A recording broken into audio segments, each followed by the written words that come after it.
বিশ্বনবী ফাতেমারে বললেন, ফাতেমা, আলী কোথায়? ফাতেমা বলল, আপনার জামাই আলী আমার সাথে ঝগড়া করে বাইরে গেছে। বিশ্বনবীর চেহারাটা আগুনের গোলার মতো লাল হয়ে গেল। বিশ্বনবী ডেকে বললেন, ফাতেমা, তুমি বিশ্বনবীর মেয়ে হতে পারো, কিন্তু আলী তোমার স্বামী। আলী যদি তোমার উপর নাখোশ থাকে, জান্নাতের দরজা তোমার জন্য খুলবে না। কোথায় গেছে আলী, কোথায়? বললেন যে মসজিদে নববীতে গেছে। বিশ্বনবী যে দেখলেন বালির উপরে আলী শুয়ে আছে। বিশ্বনবী মজা করে ডাক দিলেন, ইয়া আবা তোরাব। তোরাব অর্থ বালি, তোরাব মানে কি? বিশ্বনবী ডাক দিলেন, ইয়া আবা তোরাব, মানে হে বালির বাবা আলী, ওঠো। এখন আলী ওঠে না, রাগ করে আসছে। বিশ্বনবী এদিক দিয়ে তাকায়, আলী ওইদিকে তাকায়। বিশ্বনবী ওদিকে আসলে আলী এদিকে তাকায়। মনে মনে করে এতক্ষণ আপনার মাইয়াই গুতাইছে, এখন আপনি গুতাইতেছেন। বিশ্বনবী যাই বললো, আলী রাগ করো না, ওঠো, তুমি আমার চাচাতো ভাই, আমার ঘরেই তো তুমি মানুষ হয়েছো। ঘাপটি মেরে হাতটা ধরে টান দিলেন। সাইয়েদনা আলী উঠতে বাধ্য হলেন। বিশ্বনবী কারো হাত ধরে টান দিলে ওই লোক বসে থাকতে পারে? উঠে গেলেন, ঘরে নিয়ে আসলেন। নিয়ে এসে বিশ্বনবী খাটের মাঝখানে শুইলেন। ডান দিকে শোয়ালেন আলীকে, বাম দিকে শোয়ালেন ফাতেমাকে। এবার মেয়ের জামাইকে আর মেয়েকে বুঝাতে লাগলেন, নসিহত করতে লাগলেন, গল্প শোনাতে লাগলেন। কি রোমান্টিক শ্বশুর! এরকম রোমান্টিক শ্বশুর পৃথিবীতে দ্বিতীয়টা খুঁজে পাওয়া যাবে?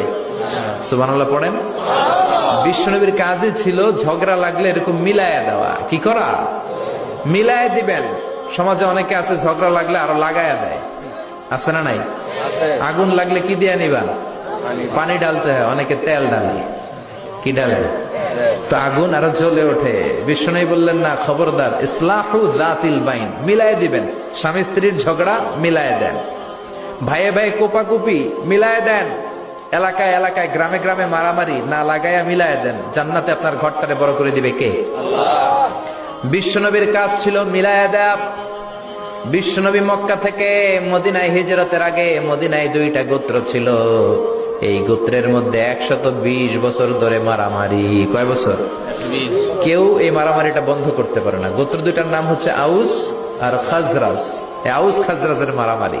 বাবা মরে যাওয়ার সময় ছেলেরা ওসিয়ত করা যায়, নসিহত করা যায়, বাবারে আমারে কোপাইছে, তুইও কোপাবি। ওই ভোলা আবার নাতিরে কয়, আমারে মারছে, তুইও মারবি। তো বংশ পরিক্রমায় মারামারি চলতেই থাকে, কেউ আর থামাইতে পারে না। বিশ্বনবী মক্কা থেকে মদিনায় হিজরত করতে এসে মদিনায় বাসাবাড়ি করে 7 দিনের মাথায় 120 বছরের মারামারি থামায় দিলেন। কি নবী ছিল! মিলায় দিতেন। ফাসলিহু বাইনা আখাওয়াইকুম, ভাইয়ে ভাইয়ে মারামারি লাগলে মিলায় দাও। স্বামী স্ত্রীর ঝগড়া হলে মিলায়ে দিবেন। এজন্য মায়েরা, বোনেরা, বিশ্বনবী বলেছেন, তাকফুরনাল আশিরা, মেয়েদের সবচেয়ে বড় একটা সমস্যা হচ্ছে স্বামীর নাশুকরি করে। স্বামী দিতে পারলে ভালো, দিতে না পারলে তুমি আমার জীবনে কিচ্ছু দাও নাই। এরকম আছে না নাই?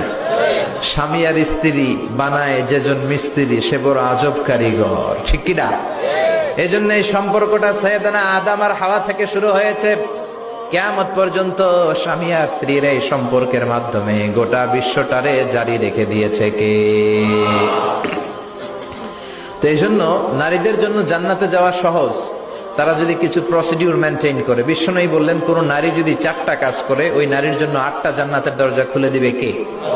আল মারআতু ইযা সাল্লাত খামসাহা সামাত শাহরাহা আতাআত বা'লাহা হাফিজাত ফুরুজাহা ফালতাদখুল মিন আইয়ি আবওয়াবিল জান্নাতি শাআত। মায়েরা ভালো করে শোনেন, যে নারী 5 ওয়াক্ত সালাত পড়বে, রমাদানের রোজা রাখবে, স্বামীর আনুগত্য করবে, লজ্জাস্থানের হেফাজত করবে, এই 4টা কাজ করলে আল্লাহ তাআলা তার জন্য 8টা জান্নাতের দরজা খুলে দিবেন।